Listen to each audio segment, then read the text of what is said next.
तो हेलो दोस्तों, मैं हूं पीपी पाकिस्तान को पेलूं। आज बात करने वाले हैं एससीओ समिट पे, जो कि पाकिस्तान से आई है इंडिया के लिए कि भाई पीएम मोदी जी आइए आप यहाँ पे एससीओ समिट में भाग लीजिए। तो उस पे देखते हैं भाई पाकिस्तानी पब्लिक का रिएक्शन क्या आता है, क्या बोलते हैं ये लोग। वैसे व्हाट यू थिंक कि पाकिस्तान जाना चाहिए इंडिया को एससीओ समिट के लिए? मेरे हिसाब से तो नहीं जाना चाहिए। सब चीज बंद, ये भी बंद, कोई जाना नहीं है। हाँ, वर्चुअल मीटिंग रख सकते हो, वर्चुअल मीटिंग कर सकते हो, जाने की कोई जरूरत नहीं है। वैसे जाएंगे भी नहीं मेरे हिसाब से तो, क्योंकि इनको इनकी औकात दिखानी जरूरी है। तो देखते हैं भाई इसमें पाकिस्तानी पब्लिक क्या बोलते, चलते हैं पाकिस्तान और देखते हैं इनकी हम जहालतें और करते हैं इनकी हम, खोलते हैं इनकी पोल, फिर बोलेंगे बोल बेबी बोल। अब यहाँ बात है कि हमारे रिलेशंस कैसे डेवलप होंगे। ठीक है। रिलेशन तो 1947 से हमारे मतलब टेंस ही रहे हैं, वो कभी भी बेहतर हालात में नहीं है। हाँ, 2 दफ़ा आए थे जब शिमला एग्रीमेंट हुआ था, और शिमला एग्रीमेंट के बाद जब लाहौर डिक्लेरेशन हुआ है, जब वो भी हमने एग्रीमेंट तोड़ दिए वो तो इसलिए टूट गए ना कि जब समझौता एक्सप्रेस को जलाया गया, हाँ, तो उस वजह से वो फिर चले गए, मतलब वो इम्पैक्टफुल नहीं रहे। और दूसरी बात एक और, जब 2002-3 में हमारा इनके साथ एग्रीमेंट हुआ था सीज फायर का, तो वो तो अभी चल रहा है। वो चल रहा है। उस एग्रीमेंट की दुनिया बहुत तारीफ कर रही है कि कश्मीर में ना उस साइड से गोली चलती है ना इस साइड से। लेकिन अब आपने शायद, आपको थोड़ा बहुत मैं रिमाइंड करवा दूंगा, जब मोदी गवर्नमेंट में आए हैं, हाँ। वो एंटी पाकिस्तान नैरेटिव लेके आए थे। अच्छा, ठीक और है। उसके पीछे एक आइडियोलॉजी है जो अखंड भारत बनाने की। अच्छा, ठीक है। हिंदुत्व तो मोदी अखंड भारत बनाना चाहते हैं, फिर भारत बनाना चाह रहे हैं, तो उस वजह से वो जो रिलेशंस पहले जिसमें टेंशन में कमी आई थी, लेकिन अब वो फिर टेंशन इंक्रीज हो गई है। मोदी पाकिस्तान की टेंशन बढ़ा रहे हैं। अच्छा, वो कैसे? वो तो अपना काम कर रहे हैं, अपनी फॉरेन पॉलिसी बेहतर कर रहे हैं, वर्ल्ड टूर कर रहे हैं, दुनिया उनको ग्लोबल लीडर के तौर पर मान रही है। तभी तो हम इनवाइट कर रहे हैं कि भाई यहाँ आ जाओ, हमारी गुडविल भी अच्छी हो जाए। अभी लास्ट टाइम जब उनके इलेक्शन थे, तो उन्होंने एक बयान बड़ा अच्छा दिया था, जो वीडियो वायरल भी हुई थी, कि मैं जो है ना पाकिस्तान की सिक्योरिटी को लाहौर जाके चेक करके आया हूं। एटम बम पाकिस्तान का चेक करके आया हूँ। हाँ, तो सिक्योरिटी, ये नैरेटिव जो है ना, ये एंटी स्टेट, मतलब एंटी पाकिस्तान वो जब यूज़ करते हैं, तो इस वजह से जो रिफ्ट है दोनों कंट्रीज़ में वो बढ़ती है, कम नहीं होती है। तो वो एक ऐसा इंसान है जो टेंशन क्रिएट कर रहा है, और वो कभी भी नहीं चाहेगा कि पाकिस्तान और जो इंडिया के रिलेशन है वो बेटर वे में चले। क्योंकि उसकी हुकूमत थर्ड टाइम अभी इलेक्ट हुआ है, तो वो इसी वजह से है, वो एंटी पाकिस्तान नैरेटिव लेके चलता है। यहाँ पे नेशंस का एंटी पाकिस्तान नेरेटिव यहाँ पे भी कुछ लोगों को ये लगता है, लेकिन ये टाइम अपना भूल जाते हो कि ये वही पाकिस्तान है जिसने 47 किया, 65 किया, 71 किया, 99 करा। ये वही पाकिस्तान है जो आए दिन अपने सुअर भेजता रहता है यहाँ पे। ये वही पाकिस्तान है जहाँ पे यूएन डेजिग्नेटेड 140 सुअर रहते हैं। ओसामा बिन लादेन यहाँ पकड़ा जाता है, हाफिज सईद इसके यहाँ पे, अब्दुल करीम मक्की यहाँ पे हैगा, और हिजबुल्लाह वहां पर कौन कौन से यार, मुझे तो पता नहीं, लश्कर तैयबा कौन कौन से वहां पे। इनकी गली गली में तो एक मिल जाएगा तुम्हें फटने वाला, कहीं भी फट सकता जो है, पूरा वर्ड तुम्हें बोलता है गेट आउट। यहाँ पे जरूरत नहीं है, यहाँ पे बहुत सारे मुद्दे हैं, यहाँ पे बहुत सारे मुद्दे हैं, बहुत सारे कानून बनाने हैं, बहुत सारे खत्म करने हैं। कितने लोग अभी बचे पड़े हैं इन सब चीजों के, तो बड़े तुम लोगों को छोड़ के ना यहाँ पे बहुत मुद्दे हैं और कोई जरूरत नहीं है। और जहां बात आती है कि हमारे देश के जवान शहीद हो रहे हैं, हमारी देश की पब्लिक शहीद हो रही है तुम जैसे सुअरों की वजह से, तो वहां वो मुद्दा बनता नहीं है, वो मुद्दा बन जाता है फिर तगड़े वाला, फिर उसके खिलाफ पूरा देश इकट्ठा हो जाता है। और जिस दिन इकट्ठा होकर सनक गया ना, उस दिन मुद के भागेगा, तुम लोगों को याद रखना। तो मुद्दा बनाते नहीं है, तुम लोग पैदा करते हो, फिर सुअर की तरह पिटते हो, जैसे हर बार पिटते हो। भी बड़ा फर्क है ना। जैसे हमारी नेशन में डेली बात करती हूँ, इंडिया, पाकिस्तान, चाइना, अफगानिस्तान, हमारी यूथ कहती है कि हमने पड़ोसियों से अच्छे ताल्लुकात कायम करने हैं। ये जो 1947 की दुश्मनी है, इसको आप खत्म करें, क्योंकि वर्ल्ड जो है टेक्नोलॉजी की तरफ जा रही है, वर्ल्ड जो है इकोनॉमिक वॉर्स की तरफ जा रही है। लेकिन अगर हम उन साइड का नैरेटिव देखें तो वो क्रॉस बॉर्डर टेररिज्म से आगे बात ही नहीं करते, कि जब तक पाकिस्तान इस पर बात नहीं करेगा, इसको खत्म नहीं करेगा, जब तक कश्मीर के अंदर हालात नॉर्मलाइज के मुंबई अटैक्स हुए, हाँ, और जब उनकी पार्लियामेंट पे अटैक हुआ, अजमल कसाब अरेस्ट हुआ, हुआ। और सबसे बड़ी बात, हमारे खुद प्राइम मिनिस्टर जो नवाज शरीफ साहब हैं, उन्होंने खुद ये एक्नॉलेज कर दिया कि ये हमारा ही बंदा है, और हमारी एजेंसी ने ये मतलब सारा प्लान किया था।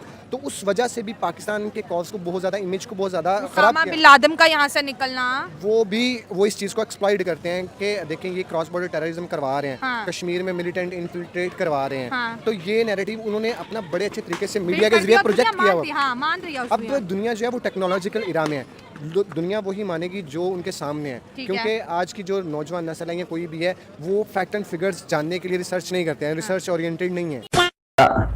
जो दिखाते नहीं है, जो है वो दिखाते हैं। तुम्हारे यही की मैं ये वीडियो दिखा देता हूँ, तुम्हारे ही पाकिस्तानी पब्लिक रिएक्शन वाले बंदे की दिखा देता हूँ मैं, जरा इसकी बातें सुन लो। तो जैसा कि जुल्म वो जो बताते हैं, मीडिया बताती है, वैसा है वहाँ पे? हाँ बिल्कुल है। क्या होता है वहाँ पे? अभी मेरे जो चाचू हैं, मेरे चाचू को शहीद कर दिया, क्योंकि मेरे अबू पाकिस्तान है, कि मेरे चाचू को फिर वो जला दिया। वो कहाँ पर कश्मीर में जम्मू कश्मीर में इंडिया वाली साइड में इंडिया वाली साइड। अब मेरे दादा जो थे उनको भी क्या कहते हैं वो टांग वो रोलर के ज़रिए ज़रा टांग उनकी ज़रा कुचली है। अब मेरे मामू हैं उनकी, अब मेरी अम्मी को कितने अरसा उन्होंने जेल में रखा। फिर मेरे अम्मू, एक तो वाक़या यह था ना कि मेरे अबू जो दरअसल है ना वो है मुजाहिद हैं। अच्छा मुजाहिद हैं। वो क्या इंडिया से आज़ादी चाहते थे? हाँ, इंडिया से आज़ादी चाहते थे। अच्छा, इसीलिए इंडिया के लोगों ने उन्हें मारा। इंडिया के लोगों ने फिर इसी वजह से मारा कि आपका, मेरे दादा को इस वजह से मारा कि आपका बेटा मुजाहिद है। फिर हमारे पाकिस्तान आ गए। पता नहीं कितने मुजाहिदीन यहाँ से जाते हैं कश्मीर को आज़ाद करवाने जाते हैं, इंडिया के बॉर्डर पर इंडिया के फौजी मार देते हैं। बिल्कुल। तो ये क्या अब आपको नहीं लगता कि फौजियों का जो काम हमारे सिपाहियों का वो काम आवाम करेगी तो ऐसे ही होना? नहीं, कि नहीं? मैं ये कहता अभी हूँ मौजूदा टाइम के अंदर आपको लगता है कि जाकर हम किसी भी यहाँ से अवाम जाकर कोई मुल्क को आज़ाद करवा सकते हैं या कश्मीर को आज़ाद करवा सकते हैं? अवाम का, लेकिन दाना फौज भी चाहिए ना। यहाँ पर फॉर एग्जाम्पल कि वहाँ से इंडिया से लोग आते हैं कि भाई हमने कश्मीर आज़ाद करवाना है, जो हमारे पास आज़ाद कश्मीर है वो आते हैं, तो आपकी हमारी अवाम क्या करेगी? हमारी फौज क्या करेगी? गोली नहीं मारेगी सर पे? हम इंडिया से जो लोग आएंगे हमारे कश्मीर में, आज़ाद कश्मीर को, वो कहेंगे कि पाकिस्तान से आज़ाद करवाना है, तो हमारी फौज क्या करेगी? उनको मारेगी ना। मारेगी। तो हमारी उनकी फौज भी तो मार रही है इसी वजह से। वो देखिए ना, अब वो जो जहाँ रह रहे हैं ना उन पे जुल्म कर रहे हैं ना। अब जुल्म क्यों कर रहे हैं? जुल्म इस वजह से करते हैं कि जुल्म अभी तो मेरे हिसाब से अब जो हालात हैं काफ़ी बेहतर। सुन लिया, ये वो बंदा है कि जो पीओके में रहता है, इसका मामा चाचा कोई मुजाहिद, सो कॉल्ड मुजाहिद ये भेजते हैं। तुम्हें इतने सबूत दे दिए गए थे कि तुम्हें मानना पड़ा था। तुम्हें इतने सबूत मिल गए थे, तुम्हारे यहाँ से ओसामा बिन लादेन पकड़ा गया था, तब तुम्हें मानना पड़ा था। तुम्हारे यहाँ पे 140 यूएन डेजिग्नेटेड सुअर पल रहे हैं, तुम लोग पाल रहे हो। अभी वो तुम्हारा अरशद नदीम जो अभी जैवलिन थ्रो में गोल्ड जीत के है, उसके साथ भी यूएन डेजिग्नेटेड एक कुत्ते का पिल्ला बैठा हुआ है। तो फिर बेटा वो सबको दिखता है कौन है कैसे है, बोलने की जरूरत नहीं पड़ती। उसमें रिसर्च करने वाली कोई इतनी बड़ी वो नहीं है। रिसर्च करने वाली है तुम्हारी हिस्ट्री कोई बहुत पुरानी नहीं है, 4-5 हजार साल पुरानी, कि उसमें रिसर्च करेंगे। वो दिखता है, जो मेरी एज के बंदे हैं ना उनको सबको पता है। 93 ब्लास्ट भी पता है उनको, पार्लियामेंट अटैक भी पता है उनको, पुणे बेकरी भी पता है उनको, हैदराबाद भी पता है, कोयम्बटूर भी पता है, ट्रेन भी पता है, बस का भी पता है, चांदनी चौक का भी पता है। तो वो चीजें ना यहां से निकलती नहीं है। हमने ना मांस के लोथड़े देखे हैं, तो यहां से कभी नहीं निकलती, वो निकलेगी भी नहीं है पूरी जिंदगी। इसलिए कहते हैं अपनी हिस्ट्री कभी नहीं भूलनी चाहिए। अगर इंसान भूल जाता है तो पीठ में छुरा कभी भी जा सकता। भैया हिस्ट्री कभी नहीं भूलनी चाहिए। जब तक कोई भी कौम या उसके नौजवान या उसकी जो जनरेशन करंट चल रही है वो रिसर्च ओरिएंटेड नहीं होगी तो इस तरह के हालात चलते रहेंगे। एंड नैरेटिव किसी ने दे दिया तो उस पर मनो अन यकीन कर लिया ठीक है, जाता अब कल 46 मिनट के लिए मोदी साहब का जो प्लेन है पाकिस्तान की फिजा में उसने परवाज की, इसके ऊपर हमारी गवर्नमेंट खामोश है, आवाम से बात ही नहीं करी, बस मीडिया कर रहा है बात। वो हुकूमत इसलिए नहीं करना चाह रही ना कि देखें हमारे जो प्रीमियर्स हैं या हमारे जो हेड ऑफ द गवर्नमेंट्स हैं या दूसरे भी हाई लेवल ऑफिशियल्स हैं, वो जब ट्रैवल करते हैं तो वो भी उनकी स्पेस में से गुजर के जाते हैं। ठीक है। ऑल तो अभी रिसेंटली नहीं गए, लेकिन उधर जाना पड़े मिडल ईस्ट में या मिडल ईस्ट में नहीं, ईस्टर्न कंट्रीज़ में जैसे लाइक जापान है या दूसरे मंगोलिया या दूसरी मतलब मंगोलिया आप कहना चाह रहे हो कि हम भी इंडिया की एयर स्पेस यूज करते हैं तो मोदी साहब ने भी कर लिया, तो इसमें कोई इतना बड़ा मतलब मेरा नहीं ख्याल के बड़ी एंटी बात नैरेटिव नहीं है। हाँ। तो ये अब मीडिया जो इस चीज़ को प्रोजेक्ट करने की कोशिश करे कि हमारे हालात नॉर्मल हो जाएंगे, ये हो जाएगा वो हो जाएगा, ऐसा कुछ भी नहीं होना। हाँ, तो मोदी साहब भी नहीं आएंगे? नहीं आएंगे, उन्होंने आना ही नहीं है। उन्होंने लास्ट टाइम जुलाई में जो पूरा कॉन्फिडेंस है मोदी जी नहीं आएंगे, मेरे ख्याल जयशंकर जी भी नहीं जाएंगे कोई भी नहीं जाने वाला। ठीक है, तुम ऐसे ही सुअर बनते रहोगे। ये देखो फैक्ट वाली बात है भाई, जाना भी नहीं चाहिए। क्यों जाएं? और भाई एयर स्पेस यूज करने की बात तो ये पाकिस्तान गवर्नमेंट ने जानबूझ के कराया लीक कि हाँ भाई मोदी जी यहाँ से गए थे तो हम अपने न्यूज चैनल में बड़ाई करेंगे, तो एससीओ मीटिंग में आ जाएंगे, हमारी इज्जत बरकरार हो जाएगी, हमारे ऊपर से तोहमतें हट जाएंगी। तो जानबूझ के नहीं। तो एक बात बताओ, ये टॉप सीक्रेट चीजें होती हैं, ये तुम्हारी एयरफोर्स को पता होता है या फिर तुम्हारे एटीएस को पता होता है, तुम्हारी गवर्नमेंट को पता होता है। बिना उनकी परमिशन के आप वहां से नहीं गुजर सकते। आपको बताना पड़ता है कौन है प्लेन में, कहां से आ रहा है, क्या है क्या नहीं है। तो भैया पता तो था और उन्होंने जानबूझ के लीक करी है। तो कि मोदी जी यहाँ पे इतने टाइम तक इस हवा में थे, जाते टाइम क्यों नहीं बताया कि भाई कहां से गए थे? वो जाते टाइम भी यहीं से गए होंगे, डेफिनेट सी बात है। अब ऐसा तो है नहीं, तो पोलैंड नहीं गए थे ना। तो ये पाकिस्तान ने जानबूझ के इसको लीक करी है मीडिया के अंदर खबर, ताकि भाई एससीओ मीटिंग में आए और हमारी थोड़ी सी इज्जत बच जाए, हमारे ऊपर से तोहमतें, ये दागे धब्बे निकल जाए। मुंह धोया करो, नहाया वहाया करो, सुअर की तरह कीचड़ में नहीं लौटते। एससीओ की कॉन्फ्रेंस हुआ जुलाई में, वहाँ भी जयशंकर गए। इवन के दूसरी कंट्रीज़ के जो अटेंडीज़ हैं उनमें व्लादिमीर पुतिन है, शी जिनपिंग है और बाकी दूसरी भी जो स्टेट थी सेंट्रल, उनके प्रेसिडेंट्स वहाँ थे। लेकिन मोदी साहब खुद नहीं गए वहाँ, वो सिर्फ उनका जो फॉरेन मिनिस्टर जयशंकर ही था। तो यहाँ भी वो कभी नहीं आएंगे। क्यों? क्योंकि वो ऑलरेडी चीज़ों को एक्सप्लॉइट कर रहे हैं कि मैं पाकिस्तान के खिलाफ नैरेटिव बना के ही हुकूमत में आ रहा हूँ, तो मैं वहाँ क्यों जाऊँगा। अब यही बात जब मोदी नवाज शरीफ के फॉर्मर प्राइम मिनिस्टर जो हैं उनकी 89 की शादी हुई थी, तो वो बगैर थे वीज़ा के आए थे, 2015 में, हाँ। तब भी मीडिया, मैं ऑन द रिकॉर्ड में मतलब मीडिया को ऑब्जर्व कर रहा था, मैं स्टेटमेंट सुन रहा था डिफरेंट न्यूज़ चैनल्स की, तो वो यही प्रोजेक्ट कर रहे थे कि अब हालात ये हो जाएंगे, अच्छे हो जाएंगे, बड़े अच्छे हो जाएंगे, अब ये एक नया दौर शुरू हो जाएगा। लेकिन नहीं उसके हुआ। बाद क्या हुआ, उसके बाद हमारी क्रॉस बॉर्डर जो फायरिंग है वो इंक्रीज़ हुई थी 2019 एंड 20 में, वो इंक्रीज़ करती रही है। अब तो खैर अल्लाह का शुक्र है कुछ नॉर्मल है चीज़ें। उसके बाद जो अटैक्स हो गया, बालाटार का अटैक हो गया, वो करवा दिया, सर्जिकल स्ट्राइक का नाम लेके, बालाकोट से, हाँ। सर्जिकल स्ट्राइक का नाम लेके उस चीज़ को एक्सप्लॉइट करते हैं। तो क्या मोदी आ सकता है? मेरे ख्याल में तो कभी भी नहीं आएगा। सर इंडिया और पाकिस्तान बेटा एक्सप्लॉइट उससे नहीं कहते, एक्सप्लॉइट करा था दबे कुचले बेचारे लोगों को। तुम लोग दबे कुचले बेचारे नहीं हो, तुम जा रहे सारे के सारे सुअर हो, बहुत बड़े लेवल के विक्टिम कार्ड खेलना, छातियां पीटना। अब तुम इतने सुअर हो कि पाकिस्तान में बैठे बैठे तुमने ब्रिटेन भुकवा दिया, जाहिलो तुमने ब्रिटेन भुकवा दिया पूरा। तो तुमसे तो दोस्ती रखना पाप है, पाप। तुम्हें एक्सप्लोर नहीं आता, तुम्हारी हरकतें ऐसे, तुम्हें पेला जा रहा है, इसलिए तुम्हारे मंत्रियों की, पीएम से सबकी चेकिंग होती है, पेंट उतरवाई जाती है एयरपोर्ट पे, दूसरे देशों से गेट आउट बोला जाता है।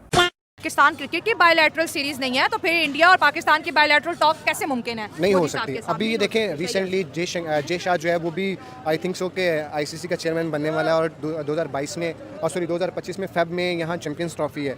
अब उस पर भी पॉलिटिक्स होना शुरू हो गई है। वो नहीं चाह रहे कि सिक्योरिटी कंसर्न्स को लेकर के हमारी टीम जो है ना वो पाकिस्तान में जाए। इसकी वजह से जो बाकी जो क्रिकेट बोर्ड्स हैं, जैसे लाइक ऑस्ट्रेलिया है और दूसरे इंग्लिश क्रिकेट बोर्ड है, उनको भी ये मैसेज आ रहा है कि यानी यहाँ वो तो इंडिया की security पैरवी कर रहे हैं, इंडिया को फॉलो कर वो रहे फॉलो करते हैं और हाँ। उनकी वो मानते हैं। बिल्कुल। अब वो इस वजह से भी ग्लोबली हमारा ये जो नैरेटिव है, हमारा एक इमेज है, वो डिस्टॉर्टेड हो रहा है। डिस्टॉर्टेड होगा तुम्हारा, और कौन सा इमेज है भाई तुम्हारा? एक ही इमेज है, उत्पाती होगा, उत्पादगिरी करना, वहां जाके जहां जाना वहां की गंद मचाना, श्रीलंकन प्लेयर को गोलियां चलवा देना, श्रीलंकन बंदे को फूक डालना, ऑस्ट्रेलियन पता नहीं न्यूजीलैंड का बंदा था उसको तो तुमने उसको ऐसे तोते उड़ा रखे थे, धमकियां देना है। एक तो बेचारा शायद ऑस्ट्रेलियन अंपायर था क्या, वो बेचारा जब तक वहां सीरीज हुई बेचारा होटल कमरे में जाता था, होटल से सीधा वहां पे कहता मेरे को डर लगता था।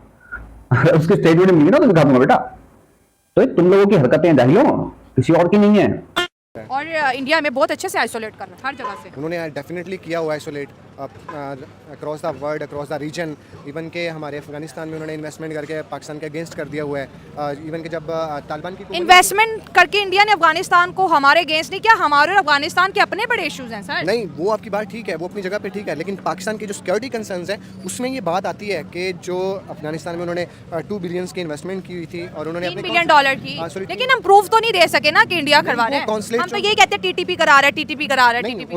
उनका जो अभी कुलभूषण यादव 2015 और 16 में जो कैप्चर किया था ईरान से, ठीक है, तो वो क्या करवा रहा था, वो अफगानिस्तान और ईरान के जरिए ही इन्फिल्ट्रेशन करवा रहा था अफगानिस्तान बलूचिस्तान में, और टेररिज्म करवाने के लिए वो उनको फैसिलिटेट कर रहे थे, पैसा दे रहे थे, प्रॉक्सी वॉर्स कर रहे थे। तो इस वजह से पाकिस्तान का भी ये नैरेटिव है कि वो दूसरी कंट्रीज़ की जो सॉइल है वो यूज़ करके पाकिस्तान को एक्सप्लॉइट कर रहा है। लेकिन अल्लाह का शुक्र है दूसरी कंट्रीज की सॉइल यूज करके पाकिस्तान को एक्सप्लोर कर रहे हैं। अबे तुमने सोरा तालिबानों को तुमने बर्बाद कर दिया, अफगानों को।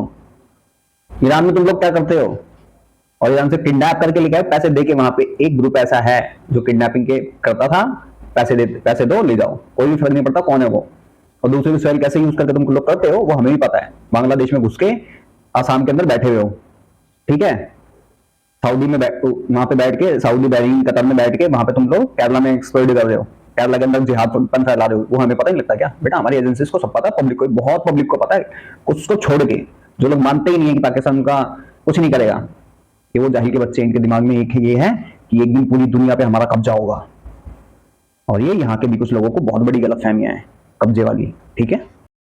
आज जो है ना इंडिया का 2-3 साल पहले यूरोपियन यूनियन डिसइंफो लैब ने बड़े अच्छे तरीके से उनका जो है ना वो कच्चा चट्टा जो बोलते हैं वो खोला था कि ये मीडिया जो है, इंडियन मीडिया स्पेशली, वो पाकिस्तान के खिलाफ मनफी और झूठी प्रोपेगेंडा। हाँ, वो हमने भी किया था यूनाइटेड नेशन। कौन सा करा था भाई कच्चा चिट्ठा? बता देता मुझे कौन सा है? तुम्हारी वो थी ना एक, पता नहीं कोई जो यूएन में खड़े होकर बोली ये देखो इस पे बैलेट गन से इसको मारा गया है, इसके छर्रे लगे पड़े हैं। पता लगा वो फिलिस्तीनी लड़की की फोटो थी। जहां झूठ बोलते हो वहीं पकड़े जाते हो, सुअर बना दिए जाते हो। तो पाकिस्तानी मेरे को हंसी भी आती है, ये झूठ बोलते सोचते हैं कि हम बड़ी सफाई से बोल रहे हैं, लेकिन धरे जाते हैं फिर बेइज्जतियां होती हैं, इसलिए तुम झूठे साबित होते हो। हम देते हैं सबूत विद प्रूफ। और जो कुलभूषण यादव की बात कर रहे हो तुम ना, एक भी उसके अगेंस्ट में मेरे को बता दो कि कौन सा तुमने प्रूफ दिया है। उसके हाथ में कौन से, जैसे अजमल का साहब के हाथ में थे, जैसे याकूब मेनन तुमने बनाया या फिर अफजल गुरु बनाया तुमने, कौन से उसने बनाया बताया जरा, ये भी तो बता। तू करवाता है ना, वो तो किसी को तो उसने बुक करा होगा, किसी को पकड़ा होगा कि भाई जाके तुम फट जाओ वहां पे। किसी एक बंदे का नाम नहीं आ सकता भाई, किसी एक बंदे का नाम नहीं आ सकता, प्रूफ नहीं कर पाए। इंटरनेशनल कोर्ट में जूते ही खा के आ गए और अपने ही पाकिस्तान में आके कुलभूषण यादव के लिए पूरा का पूरा इन्होंने संविधान चेंज करना पड़ गया इनको, अपनी ही लॉज में अमेंडमेंट करना पड़ गया, एक नया लॉ लेके आना पड़ गया। आज तक फांसी भी नहीं दे पाए उसको, अगर वो गिल्टी है तो जहां जाते हो वहीं मुंह की खाते हो, सुअर बन जाते हो, ठीक है, और अपना मजाक खुद ही उड़वाते हो। बाकी भाई आप सब क्या कहते हो इन जाहिलों के बारे में, इन लोगों की मेंटालिटी के बारे में? बाकी चलो दोस्तों, मिलता हूं मैं आपको किसी और वीडियो में, तब तक के लिए जय हिंद।